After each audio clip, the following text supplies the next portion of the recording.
us about 14,000 people are still without water this morning. Would have been one of those services shut down today.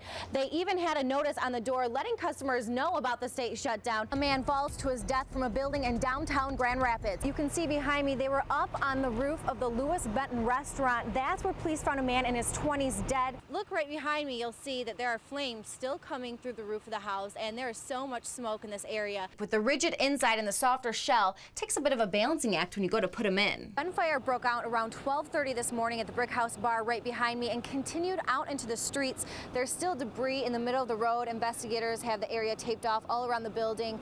A lot of different evidence still in the road. Police are still searching for suspects. So far, we know there's one person dead and as many as 5 in the hospital. Visiting Nurse Association and Spectrum Health have more than 400 public and private clinics from now until December. And you can find a complete list of them here on their website. Fire crews are shooting water from both sides, trying to put those flames out. It took about 45 firefighters last night to get the fire under control. And now what you see behind me, just a few standing walls, is all that's left. One thing fun for the fall the farmers market has, it is called the birdhouse gourd. What you actually do is drill a hole in the bottom and then a bigger hole here on the side, hang it from a tree, and birds actually nest in it.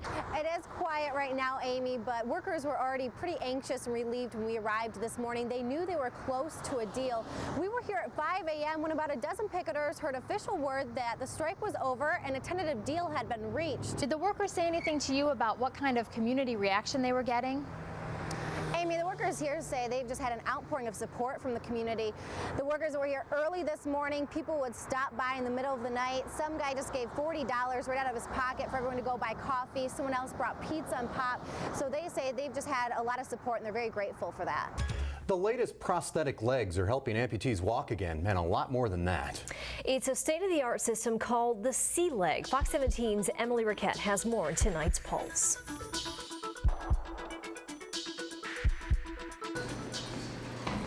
At first glance, Chris Brown looks like everyone else. But what you can't always see, he's an amputee and walks with a C-Leg, a computer-controlled hydraulic knee, one of the latest advancements in prosthetic technology. These bars, at first I was kind of shaky. He spent a lot of time between these bars after he lost his leg in a bad car accident. They couldn't save it. But the C-Leg has helped him walk on his own again. He's even found a renewed joy in skipping. Step by step, he says the C-Leg gave him back his independence. For me not to have a leg and for this to be my leg, I can't complain. What it allows the patient to do finally, and it's the first product that allows them to do that, is relax while they're walking, because their biggest fear is falling. The C-Leg has a state-of-the-art stumble recovery system. It reads where his foot and the pipe are 50 times a second. A computer chip in the knee keeps track of how fast he's walking and his weight distribution to anticipate and prevent stumbling. So it changes their focus, their awareness of people that are around them. It may impact conversations because they're focusing on the ground, not on their partner or again on their surroundings. The latest model of the C-Leg comes with a remote. The users can simply press a button and they can switch from walking mode to more of an athletic mode, everything from cycling to skiing. Chris doesn't use a remote yet, but he can switch modes by pressing his leg down in a lunge. Going down a flight of stairs used to frighten him, not anymore. But one thing the C-Leg can't help Chris with is getting upstairs. And all this technology costs an extra $25,000 more than most other prosthetics.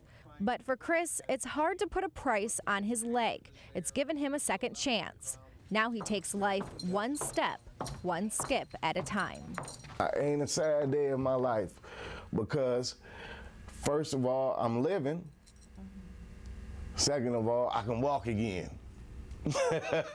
So that's good enough for me. In Grand Rapids, Emily Riquette, Fox 17, News at 10. And get this, the latest generation of C-Legs have Bluetooth capability. A baby left for dead, rescued by the hard work of a West Michigan student. And despite the slim odds, a junior from Cornerstone fought to get her the treatment she needed. In tonight's on-campus report, Fox 17's Emily Riquette shows us why she just wouldn't stop. The doctor said that she would live for 20 days. 20 days to save a life, a deadline Mallory Thurlow didn't see coming. It was her 5th mission trip, an internship for Cornerstone University in one of the poorest countries in the world, Haiti, where Mallory says she found her calling. This woman came in off the streets and placed her child in my lap and said, "Mommy, no mommy." Only 12 days old, little Rose Michelle Joseph was placed in her arms. Suffering from starvation and with a tumor bigger than her head, doctors gave Rosie 20 days to live. She had scabies and mosquito bites covering her skin, and her face was real jaundiced, and she was bloated and malnourished. The local hospital wouldn't do surgery and the orphanage wouldn't take her in. So Mallory emailed pictures to doctors back in the U.S. They said Rosie's tumor may be cancerous and surgery would be expensive. Getting a medical visa wouldn't be easy after Rosie tested positive for HIV. And I just fell down to my knees, and I couldn't believe it. But she didn't give up. After weeks of calling hospitals, doctors, and congressmen for help, the visa finally went through. What Mallory did next, some might call a leap of faith. Without knowing how she would pay for the expensive surgery or if anyone would even agree to do it, she brought Rosie to the States. 4 days later, she got an email from the Detroit Children's Hospital saying they would do the $100,000 surgery for free. The operation to remove her tumor was a success, and further testing proved she did not have HIV after all.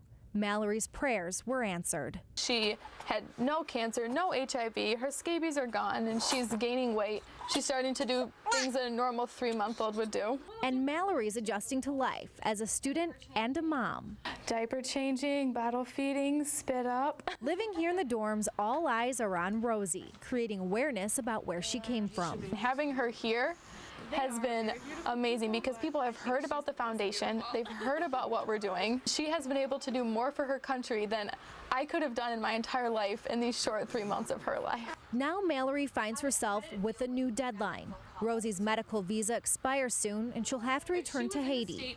The Haiti Foundation Against Poverty will take care of her until they find her a permanent home. There we go. Mallory says there's thousands of children in Haiti just like Rosie. She couldn't save them all, but she could save one. God's just going to continue to use her. And I just have to know that I was in her life for this time, and she's lived a lot longer than 20 days. In Grand Rapids, Emily Riquette, Fox 17 News at 10. We'll be following this story and Rosie's recovery. And if you'd like to make a donation to Rosie or the Haiti Foundation Against Poverty, go to WXMI.com and click on News Links.